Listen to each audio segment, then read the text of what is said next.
প্রিয় বন্ধুগণ, আজকে আসছি আমাদের গ্রামে মধ্যস্থানে একটা রাস্তা বাদ দেওয়ার জন্য। অবশ্য আমাদের গ্রামে প্রায় 2000 লোকের বসবাস। ভোট নির্বাচন এই করে করে আপনার প্রায় বিগত 15 বছর হয়ে গেছে।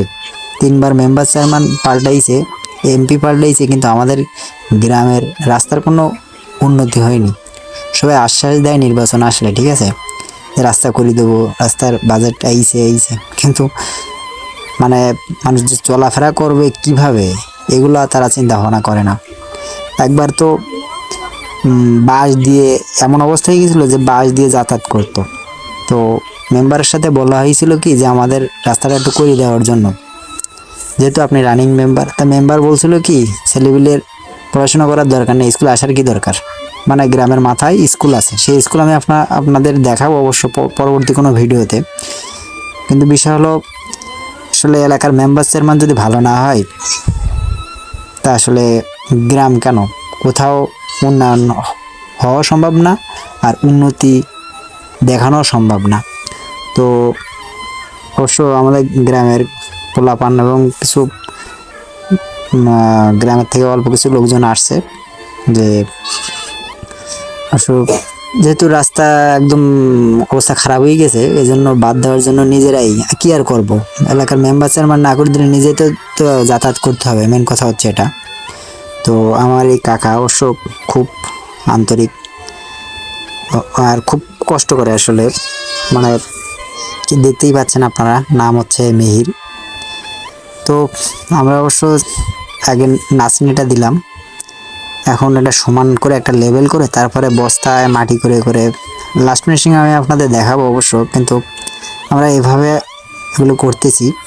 সব থেকে বড় কথা হচ্ছে এলাকার মেম্বার চেয়ারম্যান যদি ভালো হতো, অবশ্য আমাদের গ্রামের রাস্তা করে দিত। বাংলাদেশের অন্তত 64টা জেলার ভিতরে কম করে হলো 40টা জেলা আমি ঘুরেছি, কিন্তু আমার দেখা মতে আমার ইউনিয়নে একমাত্র আমার গ্রামের রাস্তাই সব থেকে বাজে অবস্থা। পাইকগাছা, খুলনা জেলা, পাইকগাছা থানা, 5 নম্বর ষোলাদানা ইউনিয়ন, 3 নম্বর ওয়ার্ড, নুনিয়াপাড়া গ্রাম। তো সব থেকে বড় কথা হচ্ছে আমাদের এটা হচ্ছে লবণাক্ত এলাকা। অর্থনৈতিক দিক হচ্ছে টোটালি হচ্ছে আপনার মৎস্য চাষ, লবণ পানির এলাকা।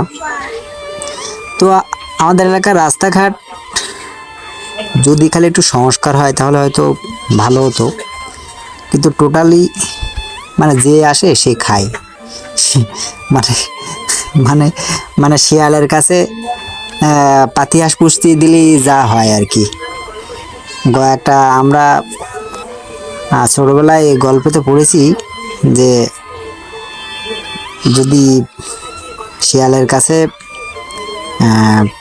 মুরগি পালন বা দেখাশোনা করার দায়িত্ব দেওয়া হয়, তো প্রতিদিন ওর খিদে লাগলে খাতেই থাকে। তো এক পর্যায়ে মাঝামাঝি অবস্থায় আমরা পৌঁছাইছি, অবশ্য অনেক আজকে জোয়ার উঠে গেছে, এই জন্য একটু সবাই উঠলাম, নাস্তা পানি করবো। নাস্তা দিয়েছে আমার এক ভাই, ও দেখে তো হাসতেছে বিষয়টা। আমি বললাম যে না, তোর ভিডিও করি। ও অবশ্য দিছে নাস্তা পানি করার যত খরচ, 2জন মিলে দিছে। ও আরেকজন আছে, এর নাম হচ্ছে শিব, ঢাকাতে থাকে, গ্রাফিক্স ডিজাইনার জব করে। তো ব্যাপার হলো আসলে 10 মিলে করি কাজ, হারি জিতি না হিলাস। সব থেকে বড় কথা হলো এলাকার, আর এখন দেশকালের অবস্থা খারাপ, সামনে নির্বাচন হলে অবশ্য হ্যাঁ, যে রাস্তা করে দেবে তাকেই ভোট দেবো আমরা, সেভাবে প্রতিশ্রুতি প্রত্যেকবারই দেয়। যে রানিং মেম্বার আছে সেও এই প্রতিশ্রুতি দিছিল। তবে কাজ আজকে অর্ধেকটা হয়েছে, অবশ্য পানি উঠে গেছে, এই জন্য আমরা আজকের মতো এখানে সমাপ্ত করব, কালকে আবার বাদ-বাকিটা করব। তো ব্যাপার হলো আসলে চেষ্টা অনেক করেছি যে ফুলফিল করার জন্য, তো যে কেউ যেন হারতে না পারে সেই জন্য সব আমরা কাটা দিলাম। এখনো অনেক লোক, প্রায় 40 জন টন হবে, 40-45 জন। এগুলা করলাম। তো সবাইকে নাস্তার জন্য ব্যবস্থা করা হয়েছে মুড়ি চানাচুর, যে কে যেন মাটির কাঁচা মাটির উপর দিয়ে হাঁটতে না পারতে, সেজন্য অবশ্য সেজ এক ধরনের কাটা, যার উপরে অন্তত দিলে অন্তত হাঁটবে না। হাঁটার তো আর নিষেধ নাই কারোর, তো সব এই সাইড দিয়ে যেন না হাঁটে, কেননা এই সাইড দিয়ে হাঁটলে মাটি নিচে নেমে যাবে, এই জন্য আর কি এই সাইডগুলোতে দিচ্ছি।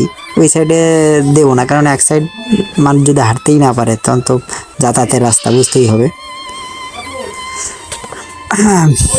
তো এক প্রকার আমরা সবাই উঠলাম, সবাই হাত মুখ ধুয়েছি। অবশ্য অনেক বেজে গেছে, প্রায় 3টা বাজে, বিকেল 3টা বাজে। সকাল থেকে এই পর্যন্ত পুরো রাস্তা একদম খারাপ হয়ে গেছিল, এই জন্য খুব বেশি তাও অর্ধেক হয়েছে। তার মানে সেই সকাল 9টায় আসছি, 9টার থেকে বিকেল 3টা বাজে, বুঝতেই পারতেছেন। রাস্তা একদম টোটালি ছিল না, অফ দ্য রাস্তা টোটালি ছিল না, মানে বড় ক্যারের রাস্তা দেখাই যাচ্ছে, কিন্তু দেখেন কি বেহাল অবস্থা। তো এক প্রকার